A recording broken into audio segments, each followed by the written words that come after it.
Students welcome to PN public school online classes. चलिए continue करते हैं क्लास 8 का मेटल एंड नॉन मेटल। कल मैंने आपको केमिकल प्रॉपर्टीज़ मेटल्स और नॉन मेटल्स की बताई थी, जिसमें से एक ही हो पाया था जिसको बोलते थे रिएक्शन विथ ऑक्सीजन। जिसमें रिएक्शन विथ ऑक्सीजन में आपने पढ़ा है कि ऑक्सीजन अगर मेटल ऑक्सीजन के साथ रिएक्ट करता है तो एसिडिक ऑक्साइड बनाता है, नो बेसिक ऑक्साइड बनाता है ना, बेसिक ऑक्साइड है ना। अगर मेटल ऑक्सीजन के साथ रिएक्ट करता था तो बेसिक ऑक्साइड बनाता था। आप कैसे पता लगाते थे? लिटमस पेपर डालते थे, ठीक ना, तो litmus red litmus blue colour में आ जाता था, ठीक ना। तो ये बात समझ आती थी, तो आप कहते थे बेस है ना। अब मेटल नॉन मेटल जो था वो ऑक्सीजन से रिएक्ट करता था तो वो कैसा बन जाता था? एसिडिक बन जाता था। अब उसमें क्या लिटमस पेपर डालते थे तो ब्लू लिटमस को रेड में कर देता था, ठीक, तो जिससे आप बोलते थे कि वो एसिडिक नेचर का है, ठीक ना, एसिडिक नेचर। तो ये सारी बातें मैंने कल आपको बताई थी, ठीक ना। आज हम लोग पढ़ते हैं reaction of metal and non metal with water. Water से देखा जाएगा, है ना, reaction of metal non metal का भी देखेंगे, ठीक ना, वो विथ वाटर। वाटर मतलब H2O, ठीक ना। H2O के साथ रिएक्शन होता है, कैसे क्या होता है ये देखना है हमको, ठीक है। तो मैं बताऊं तो मेटल अगर वाटर के साथ रिएक्शन करता है तो मेटल हाइड्रोक्साइड बनाता है, ठीक ना, मेटल हाइड्रोक्साइड, है ना। अब ये मेटल हाइड्रोक्साइड आप देखिए बेस होता है, ठीक ना, बेसिक नेचर का, है ना, बेसिक नेचर का होता है और हाइड्रोजन गैस लिबरेट करता है, ठीक ना, हाइड्रोजन गैस, ठीक है। ये कैसे बता सकते हैं कि जैसे ये सॉल्यूशन बने ना तो आप बर्निंग मैचस्टिक लेके जाइए, मतलब माचिस जला के उसके पास ले जाइए, तो ये एक आवाज़ करेगा पॉप, है ना, और वो समझ जाएंगे कि वो क्या निकल रहा है, हाइड्रोजन गैस निकल रहा है। तो मेटल जब भी कभी H2O से रिएक्ट करता है तो मेटल हाइड्रोक्साइड बनाता है, दैट मीन्स बेस। आप इससे मत पहचानिए, इससे पहचानने के लिए दूसरे मेथड में आप करिएगा।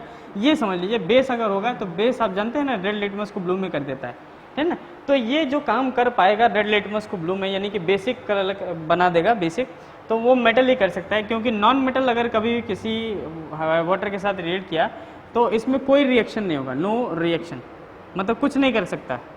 नॉन मेटल वाटर का कुछ नहीं बिगाड़ सकता, लेकिन मेटल को वो कन्वर्ट कर सकता है बेसिक में, है ना।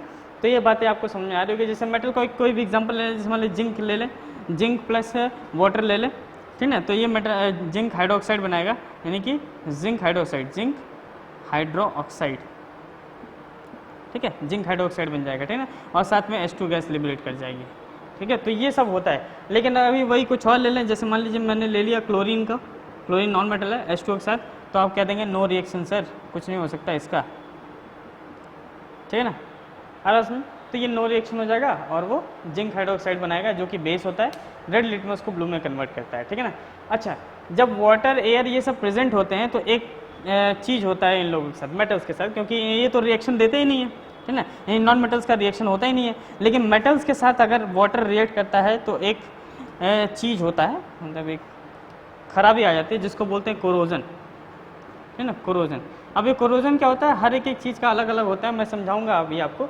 तो कोरोजन क्या होता है कि धीरे धीरे क्या होगा, जब भी उसमें वाटर या कुछ भी, अभी मेटल कुछ भी रखिए तो उस पर पानी एयर ये सब लगातार लगता रहे तो वो मेटल ख़राब हो जाता है। जैसे आयरन आपका प्योर एग्जाम्पल है ना। आयरन को अगर आप रखे रहें कई दिन तक, ठीक है ना, तो एयर वाटर में, तो इसमें रस्ट हो जाता है, रस्टिंग मतलब जंग लग जाती है, क्या बोलते हैं, जंग लग जाती है ना, तो वो उसको रस्टिंग बोलते हैं। ऐसा इसलिए होता है क्योंकि आयरन जो होता है Fe, वो ऑक्सीजन या H2O के साथ रिएक्ट करके Fe2O3 बना लेता है, Fe2O3, और थोड़ा सा वाटर मॉलिक्यूल इसके साथ लगा रहता है जिसको बोलते हैं रस्टिंग।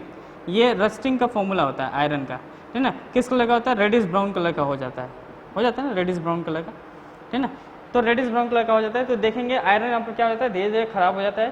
तो जब भी कभी मेटल वाटर के साथ या किसी के साथ रिएक्शन करता है तो उसमें जंग लग जाती है या वो खराब हो जाता है, इसी प्रोसेस को आप बोलते हैं कोरोजन, है ना।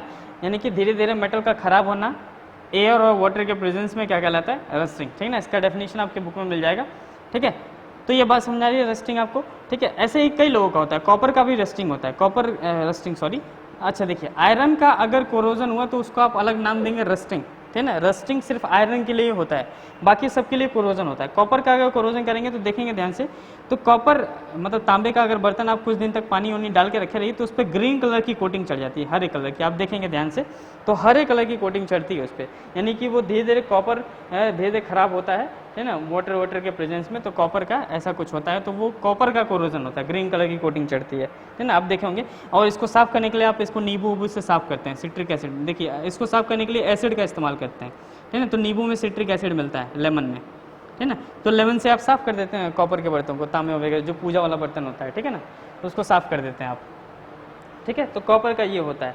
ऐसे ही मान लीजिए सिल्वर का जो सामान आप पहनते हैं, सिल्वर का कुछ दिन में देखें सिल्वर के मम्मी का कुछ सिल्वर वल्वर का है, तो आप देखेंगे कि क्या है कि जनरली क्या होता है कि वो ब्लैक कलर का हो जाता है, ठीक है ना। तो ऐसा इसलिए होता है कि ये सिल्वर जो होता है वो सल्फर से रिएक्ट कर लेता है, जिसे सिल्वर सल्फाइड बनाता है, सिल्वर सल्फाइड। और सिल्वर सल्फाइड जो होता है, जैसे सल्फर कहाँ होगा, एटमॉस्फेयर में, वो रिएक्ट करेगा तो ये ब्लैक कलर का उस पर कोटिंग चढ़ा देता है, तो उसको हम साफ़ करते हैं, मतलब धो के साफ़ करके फिर से नया चमचमा के पहनाते हैं, नहीं, तो ऐसा होता है, ठीक है ना, मैंने देखा है, आप भी देखे होंगे, ठीक है। तो ये कोरोजन का कुल मिला जुला कहानी। कोरोजन तब होगा जब कोई मेटल वाटर के साथ रिएक्ट करेगा, क्योंकि नॉन मेटल तो रिएक्ट करता नहीं है, तो ये कोरोजन की कहानी है, जब मेटल का रिएक्शन वाटर के साथ होगा तो, ठीक है ना, जो वाटर और एयर रहेगा तभी कोरोजन होगा, नहीं तो नहीं होगा, ठीक है, बस समझा रहे। आयरन का कोरोजन रस्टिंग कहलाता है, सिर्फ आयरन का ही रस्टिंग कहलाता है, बाकी किसी का भी रस्टिंग नहीं, बाकी सबका हम कोरोजन बोलते हैं कि कोरोजन हुआ, कॉपर का कोरोजन, सिल्वर का कोरोजन, सोडियम का कोरोजन, सोडियम का कोरोजन नहीं होता है, घबराइए मत, आगे क्लास में सब कुछ डिटेल में पढ़ना है। ओहो मैंने ये क्यों मिटा दिया, आगे पढ़ना है रिएक्शन विथ एसिड, ठीक है ना, रिएक्शन ऑफ मेटल मैं लिखना चाहता था, reaction of metal with acid, है ना। अच्छा, एसिड के साथ अगर कोई मेटल रिएक्ट करेगा, मेटल कभी भी एसिड के साथ रिएक्शन दे तो आप क्या बनेगा, मेटल सॉल्ट बनेगा, एक मेटल सॉल्ट, है ना। और यहाँ से आप इंडिकेट कर सकते हैं H2 गैस निकलेगी जो पॉप साउंड करेगी बर्निंग मैच स्टिक को, तो आप बता सकते हैं कि जो एसिड जो रिएक्ट किया है वो आपका एसिड है, ठीक है ना, मेटल सॉल्ट। नॉन मेटल भी एसिड के साथ रिएक्ट करके कुछ ऐसा ही करता है, ठीक है ना, नॉन मेटल्स एसिड के साथ रिएक्ट करता है तो कुछ ऐसा ही करता है, लेकिन सॉल्ट दूसरा तरीके का बनाता है, ठीक ना, तो वो हम अपने हायर क्लास में पढ़ेंगे, है ना। नहीं सॉरी ये नहीं करता है, नॉन मेटल्स कभी भी एसिड के साथ रिएक्शन नहीं करता। अब क्यों नहीं करता मैं बताता हूँ, नॉन मेटल्स एसिड के साथ रिएक्शन नहीं देता है, क्योंकि अगर आप देखें तो non metal oxide acidic nature का होता है ना। अब एसिडिक नेचर का होता है और एसिड से रिएक्शन ना बाबा ना, ऐसा नहीं होगा, ठीक ना। तो इसलिए क्या होता है कि नॉन मेटल कभी भी एसिड के साथ रिएक्शन नहीं करते हैं, तो नो रिएक्शन होता है, लेकिन सिर्फ मेटल एसिड के साथ रिएक्ट कर देते हैं जो H2 गैस निकालते हैं बाहर, ठीक है। इतनी बात समझा रहे हैं। एग्जाम्पल लेके देखते हैं हम, जैसे मान लीजिए सोडियम का ले लेते हैं, सोडियम का और HCl हाइड्रोजन क्लोराइड जो कि एसिड है, इससे रिएक्शन करा देते हैं तो बनता है NaCl, ठीक है ना, नमक, ठीक है ना, और हाइड्रोजन गैस बाहर निकल जाता है जो पॉप साउंड करता है। तो ध्यान से देख रहे हैं, मेटल एसिड के साथ रिएक्शन करके सॉल्ट बना ले रहा है और ये कुछ इस तरीके का काम करता है, ठीक है ना। लेकिन अगर कुछ और ले लें, जैसे फ्लोरीन ले लें और HCl के साथ रिएक्शन करा दें तो नहीं होगा, ठीक है ना, ऐसा रिएक्शन नहीं होता। तो एसिड के साथ मेटल रिएक्ट करता है और वाटर के साथ मेटल रिएक्ट करता है ना, लेकिन नॉन मेटल न एसिड के साथ रिएक्ट करता है न वाटर के साथ रिएक्ट करता है। सिर्फ नॉन मेटल अभी तक किसके साथ रिएक्ट किया है, ऑक्सीजन के साथ, जिसमें वो एसिडिक ऑक्साइड बनाया था, है ना। आपको समझ आ रहा है ना क्यों नहीं एसिड के साथ रिएक्ट करता है, क्योंकि वो भी एक एसिडिक ऑक्साइड होता है। अब एसिडिक ऑक्साइड है तो एसिड के साथ रिएक्शन तो नहीं करेगा भाई, है ना, अपने जैसे लोगों से दुश्मनी नहीं नमोना है उसको, ठीक है। तो ये बात तो समझ में आ गई आपको, एसिड, रिएक्शन विथ एसिड। अब हमको आगे पढ़ना है, अगला टॉपिक जो है रिएक्शन विथ एसिड हो गया, रिएक्शन विथ बेस देख लेते हैं। देखिए सब्सटेंस 3 तरीके के होते हैं, एसिड, बेस और सॉल्ट। तो हम मेटल्स को देख लेते हैं, बेस के साथ कैसा बिहेवियर है उनका, ठीक है ना। तो अगर आप देखें तो मेटल कभी भी बेस के साथ रिएक्शन करेगा, है ना, मेटल प्लस बेस, ठीक है। तो ये जनरली सॉल्ट बनाता है और कुछ निकालता है ना। सारे नहीं करते हैं, कुछ कुछ करते हैं, और जो करते हैं उसको हम एम्फोटेरिक ऑक्साइड बोलते हैं, ठीक है ना। सारे नहीं करते हैं, ठीक है ना, एम्फोटेरिक ऑक्साइड ही कर पाते हैं। जैसे मान लीजिए एल्युमिनियम, जिंक, यही बेस के साथ रिएक्शन दे पाएंगे। क्यों? क्योंकि मैंने बताया है आपको कि ये ऑक्सीजन के साथ रिएक्ट करके बेस बनाता है, तो बेस के साथ तो नहीं होगा, लेकिन कुछ ऐसे भी होते हैं, ठीक है ना, जो अपना बिहेवियर परिवर्तित करते रहते हैं, मतलब बदलते रहते हैं, ठीक है। तो एम्फोटेरिक ऑक्साइड ऐसा कर पाते हैं। तो एल्युमिनियम और जिंक किस काम के लिए फेमस है, तो बेस के साथ रिएक्शन देके सॉल्ट और वाटर बनाएंगे, ठीक है ना, लेकिन सब नहीं करते हैं। ऐसे ही नॉन मेटल जो है वो बेस के साथ रिएक्ट करके सॉल्ट और वाटर बनाता है। नॉन मेटल जो है वो बेस के साथ रिएक्शन करके सॉल्ट और वाटर बनाता है, ठीक है ना, सॉल्ट और वाटर बनाता है, बेस के साथ, क्योंकि ये देखिए एसिड होता है और ये बेस होता है, एसिड बेस सॉल्ट और वाटर बनाता है, ठीक है ना। तो नॉन मेटल का रिएक्शन होता है, तो ये आपको हायर क्लास में अपने पढ़ने हैं, है ना, हायर क्लास में, और ये भी आपके डिटेल में हायर क्लास में है। तो ध्यान से देखिए, मेटल बेस के साथ रिएक्शन करके सॉल्ट और H2 गैस निकालता है, लेकिन H2O सॉरी, ठीक है ना, H2O, लेकिन वो वही मेटल करेंगे जो एम्फोटेरिक होंगे, यानी एल्युमिनियम और जिंक ही कर पाएगा, है ना। और नॉन मेटल्स तो सारे बेस के साथ रिएक्ट करके सॉल्ट और वाटर बनाते हैं, ठीक है ना। तो ये रिएक्शन विद बेस हो गया। And the last one is displacement reaction, ठीक है, डिस्प्लेसमेंट रिएक्शन। डिस्प्लेसमेंट मतलब समझते हैं, डिस्प्लेसमेंट, ठीक है, डिस्प्लेसमेंट रिएक्शन। अच्छा, डिस्प्लेसमेंट रिएक्शन समझ में, डिस मतलब हटा देना प्लेस से उसके, ठीक है ना, मतलब उसके प्लेस से किसी दूसरे को दूसरे प्लेस से हटा देना, ठीक है ना।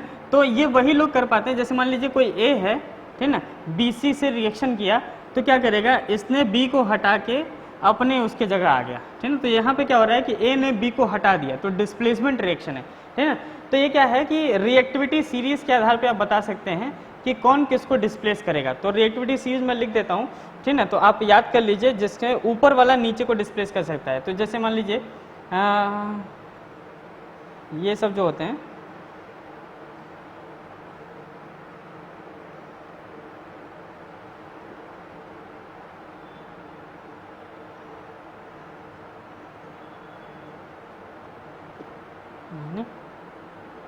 Copper, silver, gold. यहाँ देखिए ये क्या है, सोडियम है ना, सोडियम, पोटेशियम, है ना, calcium, magnesium, aluminium, zinc, iron, tin, lead, hydrogen, copper, silver, gold. तो कभी भी ऊपर वाला नीचे को डिस्प्लेस कर सकता है, लेकिन नीचे वाला ऊपर को डिस्प्लेस नहीं कर सकता है। चलिए एग्जांपल से समझते हैं, ये रिएक्टिविटी सीरीज है, आपको इसी ऑर्डर में याद करना है ना। Sodium, potassium, calcium, magnesium, aluminium, zinc, iron, tin, lead, hydrogen, copper, silver, gold, ठीक है ना, ये सब होता है। तो जैसे मान लीजिए सोडियम है, ठीक है ना, इसको मैंने रिएक्शन करवा दिया ZnCl2 के साथ, ठीक है ना। तो ध्यान से देखिए, सोडियम ऊपर मिल रहा है, जिंक नीचे मिल रहा है, तो सोडियम इसको हटा सकता है, ठीक है ना, यानी कि क्या बनाएगा, Na खुद Cl के पास जाके NaCl बना लेगा नमक, और Zn को बाहर हटा देगा, कहे जाओ तुम जाओ, है ना।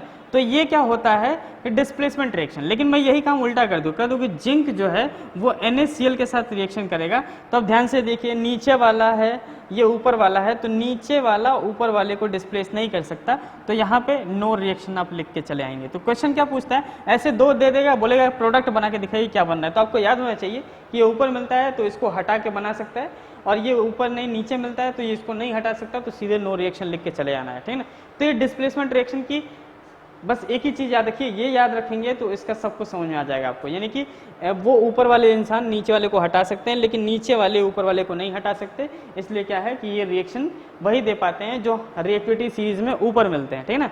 तो ये सारे मेटल से दिखा पाते हैं सिर्फ, ठीक है ना, ये सारे मेटल से दिखा पाते हैं, नॉन मेटल्स नहीं दिखा पाते, ठीक है ना। यानी कि नॉन मेटल डिस्प्लेसमेंट भी नहीं दिखाते, वाटर के साथ तो दिखाते नहीं है, एसिड के साथ दिखाते नहीं है, डिस्प्लेसमेंट रिएक्शन दिखाते नहीं है, ठीक है। तो ये सब कुल मिला के कहानी है। तो रिएक्शंस इतने टाइप के थे, यानी इनकी केमिकल प्रॉपर्टीज आप समझ लिए, मेटल की फिजिकल प्रॉपर्टी पहले ही समझ लिया था, ठीक है ना। अब uses of metal and non metal है, ठीक है, वो अगली वीडियो में देखा जाएगा, और साथ में एक्सरसाइज सारे कल देखा जाएगा, ठीक है।